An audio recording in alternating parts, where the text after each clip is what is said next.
जय हिंद प्यारे साथियों। कैसे हो आप सब? बिल्कुल मस्त होंगे। यू विक्टर ज्ञान यूट्यूब चैनल पर आप सभी का बहुत बहुत स्वागत है। आज के इस वीडियो में हम डिटेल से डिस्कस करने वाले हैं एक बहुत ही शानदार वाली नौकरी है जिसका नाम है असिस्टेंट रिव्यू ऑफिसर। उसकी सैलरी स्लिप के बारे में हम यहाँ पर बिल्कुल डिटेल से डिस्कस करेंगे कि यदि आप असिस्टेंट रिव्यू ऑफिसर मतलब ARO बन जाते हो तो आपको पहले महीने में कितनी सैलरी मिलेगी।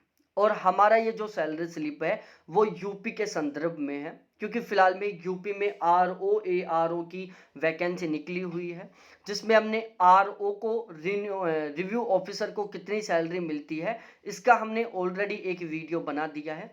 अब हम यहाँ पर डिटेल से डिस्कस करने वाले हैं ARO के बारे में कि यदि आप यूपी में ARO बन जाते हो तो आपको पहले महीने में कितनी सैलरी मिलेगी। और ये जो सैलरी स्लिप है वो हमने 2023 के अकॉर्डिंग कैलकुलेट की है, मतलब यहाँ पर हमने HRA और DF दोनों 2023 के अनुसार कैलकुलेट किया है यहाँ पर। तो सबसे पहले मैं आपको जो यूपी में ARO होता है उसका जो बेसिक है ना वो आपको बताने वाला हूँ। देखो लेवल 7 में आती है ये, ग्रेड पे 4600 होता है और इनका जो बेसिक पे है ना वो 44,900 रुपए से लेकर 1,42,400 रुपए तक होता है। ठीक है, तो इनका जो बेसिक पे है 44,900 से शुरू होकर 1,42,400 रुपए तक रहता है। और ये जो सैलरी स्लिप है एक ओरिजिनल सैलरी स्लिप के ऊपर आधारित है, इसलिए आप इस पर बिल्कुल 100% तरीके से विश्वास कर सकते हैं। अब मैं आपको बिल्कुल अच्छे तरीके से समझाता हूं कि आपको कौन कौन से अलाउंस किस तरीके से मिलने वाले हैं। लगभग 7-8 मिनट का वीडियो रहने वाला है। वीडियो को बिना स्किप किए हुए देखना, आपका हर एक डाउट क्लियर हो जाएगा और आपको पता चल जाएगा कि सच में यार यहाँ पर इतनी ही सैलरी मिलती है। आपने अभी तक चैनल को सब्सक्राइब नहीं किया तो प्लीज एक बार इस चैनल को जरूर सब्सक्राइब करो, क्योंकि आप वीडियो देखकर निकल जाते हो, ना तो लाइक करते ना शेयर करते और चैनल को सब्सक्राइब तो बिल्कुल करते ही नहीं हो आप। तो मेरी आपसे हम्बल रिक्वेस्ट है कि प्लीज आप चैनल को जरूर सब्सक्राइब करें। तो अब हम अपने इस वीडियो की शुरुआत करते हैं। जैसे ही आप ARO बनते हो तो आपका जो पहले महीने का जो बेसिक पे है ना वो रहने वाला है प्यारे साथियों 44,900 रुपए। ठीक है, आपके पहले महीने का बेसिक पे कितना होगा? 44,900 रुपए आपका पहले महीने का बेसिक पे रहेगा। उसके बाद में हम डिस्कस करते हैं DA के बारे में, जिसको हम DNS अलाउंस बोलते हैं।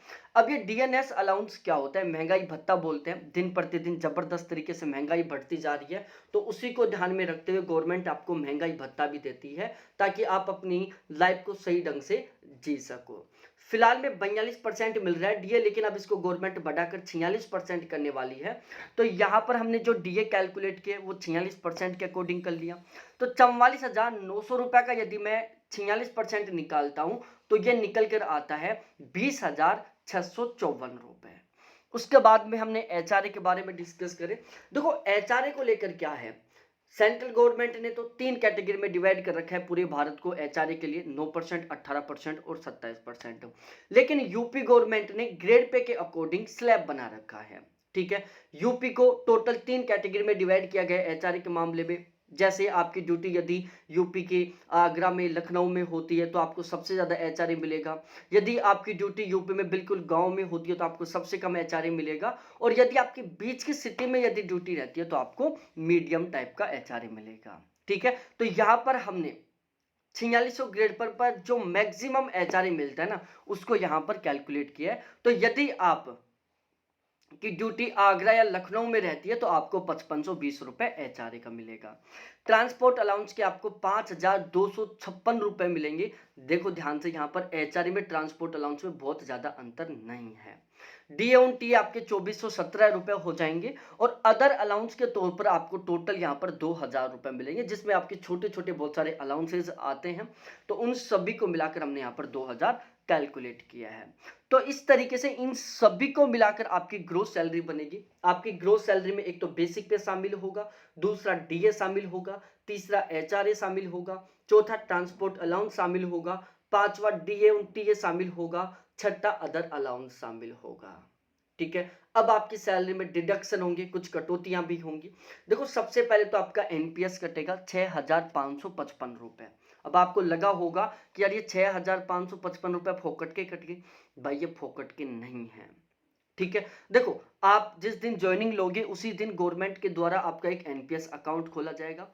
आपके बेसिक पे और डीए दोनों का 10% अमाउंट आपकी ग्रोस सैलरी में से काटकर आपके एनपीएस अकाउंट में ट्रांसफर कर दिया जाएगा, ठीक है। जितना आपका डिडक्ट होकर एनपीएस अकाउंट में ट्रांसफर होगा उससे थोड़ा ज्यादा अमाउंट गवर्नमेंट अपनी खुद की तरफ से आपके उस एनपीएस अकाउंट में ट्रांसफर करेगी। तो ओवरऑल हर महीने के महीने आपके एनपीएस अकाउंट में कितना अमाउंट ट्रांसफर होगा, कम से कम 20%, ठीक है। 20 से 24% के बीच में आपके टोटल एनपीएस अकाउंट में अमाउंट ऐड होगा हर महीने।